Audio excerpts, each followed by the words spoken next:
बिस्मिल्लाहिर्रहमानिर्रहीम। अस्सलाम वालेकुम। हर इंसान की फितरत में ये शामिल है कि वो अपनी इब्तिदा को जाने, मालूम करे कि वो कौन है, कहाँ से आया है, क्यों आया है और उसे कहाँ जाना है। किस्सा हज़रत आदम अलैहिस्सलाम से हमें इन सारे सवालों के जवाबात मिलते हैं।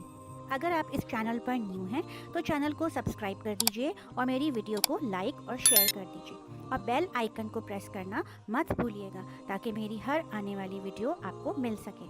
हज़रत आदम अलैहिस्सलाम का किस्सा एक इंतहाई मुनफरिद किस्सा है और इसकी अहमियत का अंदाज़ा इस बात से लगाया जा सकता है कि कुरान की मुख्तलिफ सूरतों जैसे सूरह बकरा, सूरह बनी इसराइल, सूरह कहफ, सूरह हिज्र, सूरह अल आराफ, सूरह स्वाद और सूरह तहा जैसी मुख्तलिफ सूरतों में इसका जिक्र आया है।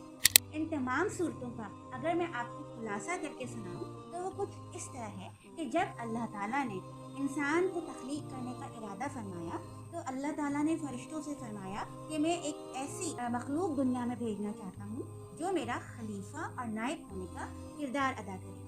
फरिश्तों ने इस बात पर ताज्जुब का इजहार किया कि पहले भी जिस मखलूक को यानी जिन को ज़मीन पर भेजा गया था और उसने दुनिया में कत्लो गारत घरी और फितना व फसाद का बाजार गर्म किया था, तो क्या अब दोबारा इस तरह की कोई मखलूक भेजी जा रही है दुनिया में जो फितना व फसाद और कत्लो गारत गरी करेगी? और अगर इबादत करवाना ही मकसूद है तो हम तो आपकी इबादत हम्दो सना और तस्बीह करते ही हैं। याद रखिए कि फरिश्तों ने कोई एतराज़ नहीं किया था, सिर्फ फरिश्तों ने अपनी हैरत और ताज्जुब का इजहार किया था। इसके बाद अल्लाह ताला ने खनखनाती हुई मिट्टी से एक पुतले की तख्लीक की, उसमें रूह फूकी और जब वो पुतला इंसान के रूप में यानी हज़रत आदम अलैहिस्सलाम के रूप में आ गया तो उसको सब चीज़ों के नाम सिखाए। उसके बाद अल्लाह ताला ने हज़रत आदम अलैहिस्सलाम को फरिश्तों के सामने पेश किया और उनसे कहा कि इन फरिश्तों के सामने सब चीज़ों के नाम बताओ। जब हज़रत आदम अलैहिस्सलाम ने फरिश्तों के सामने सब चीज़ों के नाम बतला दिए, अल्लाह ताला ने फरिश्तों से फरमाया कि अब हज़रत आदम अलैहिस्सलाम को सब फरिश्ते सजदा करें। इस पर सब फरिश्तों ने हज़रत आदम अलैहिस्सलाम को सजदा किया, लेकिन अज़ाज़ील नामी एक जिन जो कि अपनी इबादत गुजारी और परहेजगारी की वजह से फरिश्तों में शामिल हो गया था, उसने सजदे से साफ इनकार कर दिया क्योंकि उसको ये घमंड और तकब्बुर हो गया था कि मुझे तो आग से तख्लीक किया गया है और ये इंसान सिर्फ एक काली बदबूदार सड़ी हुई मिट्टी से तख्लीक किया गया है, तो मैं इसको क्यों सजदा करूं? इस हुक्म उदूली पर अल्लाह ताला ने सख्त नाराज़गी का इजहार किया और अज़ाज़ील को जन्नत में से निकाल दिया। उसके बाद से अज़ाज़ील का नाम इब्लीस पड़ गया। इब्लीस यानी इंतहाई मायूस और फ्रस्ट्रेटेड। इस मौके पर इस इब्लीस ने अल्लाह ताला को एक चैलेंज किया कि जैसे आपने मुझे गुमराह किया है, उसने ये इल्ज़ाम भी अल्लाह ताला को दे दिया कि जैसे आपने मुझे गुमराह किया है, अब आप मुझे क़यामत तक की मोहलत दें ताकि मैं इंसानों को भी इसी तरह गुमराह करूं। मैं इनके ऊपर से, नीचे से, दाएं से, बाएं से इनके ऊपर हमला करूं, इनके गुनाहों को इनको दिलफरेब और खुशनुमा बनाकर दिखाऊं ताकि ये बहक जाएं और जन्नत में दाखिल ना हो सके। अल्लाह ताला ने इब्लीस का ये चैलेंज कबूल किया और उसे मोहलत दी कि जाओ, तुम्हें क़यामत तक के लिए मोहलत है, तुम इंसानों को बहकाने की कोशिश कर दे, लेकिन जो मेरे मुंतखब किए हुए परहेजगार और नेक लोग होंगे वो तुम्हारे बहकावे में हरगिज़ ना आएंगे। उन्हें ना कोई खौफ होगा और ना गम, और वो नेमतों भरी जन्नत में दाखिल किए जाएंगे। इसके बाद अल्लाह ताला ने हज़रत आदम को जन्नत में दाखिल फरमाया और कुछ अरसे बाद उनकी पसली से ही बीबी हव्वा को भी तख्लीक फरमाया ताकि वो उनकी साथी बन सके और हज़रत आदम अलैहिस्सलाम उनसे सुकून हासिल कर सकें। अल्लाह ताला ने हज़रत आदम अलैहिस्सलाम और बीबी हव्वा से कहा कि आप दोनों आज़ादी के साथ जन्नत में घूमें फिरें, हर चीज़ से इस्तिफ़ादा हासिल करें, लेकिन बस एक दरख्त के करीब नहीं जाना है।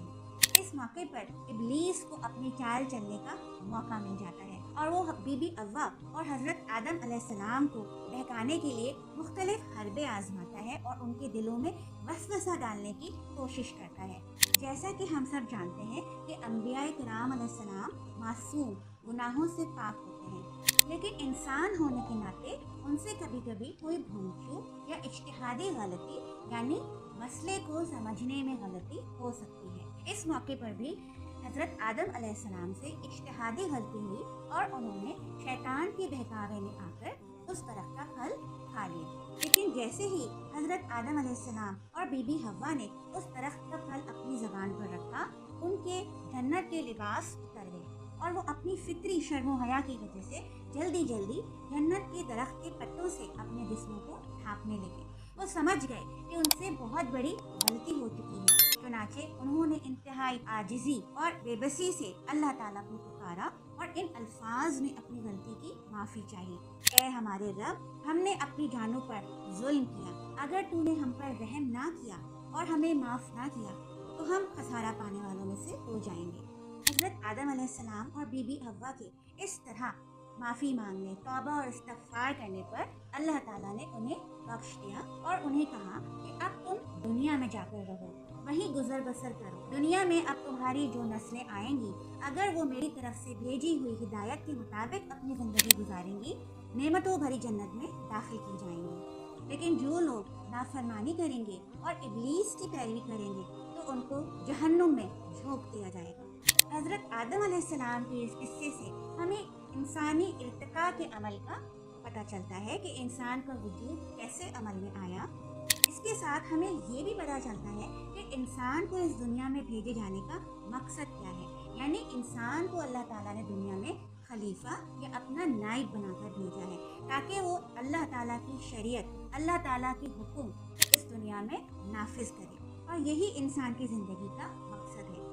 इस किस्से से जो सबसे अहम नुक्ता और सबक हमारे लिए है वो ये कि इंसानी रवैये को कैसा होना चाहिए और शैतानी यानी इब्लीसी रवैया कैसा होता है। यानी इंसान ने गलती सरजद हो जाने पे जो उसका एक बशरी तकाजा है, उससे भूल चूक और गलती हो सकती है। लेकिन अगर गलती सरजद हो जाए तो वो उस पर शर्मिंदा होता है, हट धर्मी और कज बहसी का इजहार नहीं करता, अल्लाह ताला के सामने अपनी बेबसी का इजहार करता है, अपने आप को सरेंडर करता है और माफ़ी का तलबगार होता है। इसके बरक्स शैतान यानी कि इब्लीस अल्लाह ताला के हुक्म के सामने सरे तस्लीम हम करने के बजाय अपनी मर्जी, अपने इरादे और अपनी अकल के घोड़े दौड़ाता है, अपनी फजीलत के बारे में बहस करता है, जो कि आका और गुलाम के तस्वुर से बिल्कुल बरक्स है। इसके अलावा हमें मियाँ बीवी के रिश्ते की अहमियत का भी अंदाज़ा होता है कि मियाँ बीवी का रिश्ता माशरे की सबसे बुनियादी इकाई है और मियाँ बीवी को एक दूसरे के लिए अच्छे बुरे वक्त में साथ देने वाला और एक दूसरे के लिए खुशी और सुकून मुहैया करने वाला बनाया गया है। इंसानी फितरत का एक इंतहाई अहम नुक्ता भी हमारे सामने आता है कि शर्म हया इंसान की फितरत में शामिल है। इंसान फितरी तौर पर हया करता है और बेहिजाब होना पसंद नहीं करता। इसका आम मुजाहिरा आप अपनी अमली ज़िंदगी में भी देख सकते हैं कि जैसे ही कोई इंसान नाफरमानी पर कमर बांधता है तो सबसे पहले उसके लिबास पर और शर्म हया पर ही ज़र्ब पड़ती है। वैसे तो कुरान कोई तारीख की किताब नहीं, ना ही यह किस्से कहानियों की कोई किताब है, लेकिन अल्लाह ताला ने इसमें अंबियाए कराम अलैहिस्सलाम के जो किस्से बयान फरमाए हैं और तारीख के जो मुख्तलिफ हवाले दिए हैं, उनका मकसद ये है कि हम इनसे सबक हासिल करें और अपनी ज़िंदगियों को इनकी रोशनी में संवारने की कोशिश करें। अल्लाह ताला से दुआ है कि अल्लाह ताला इस अमल में हमारा हामी नासिर हो।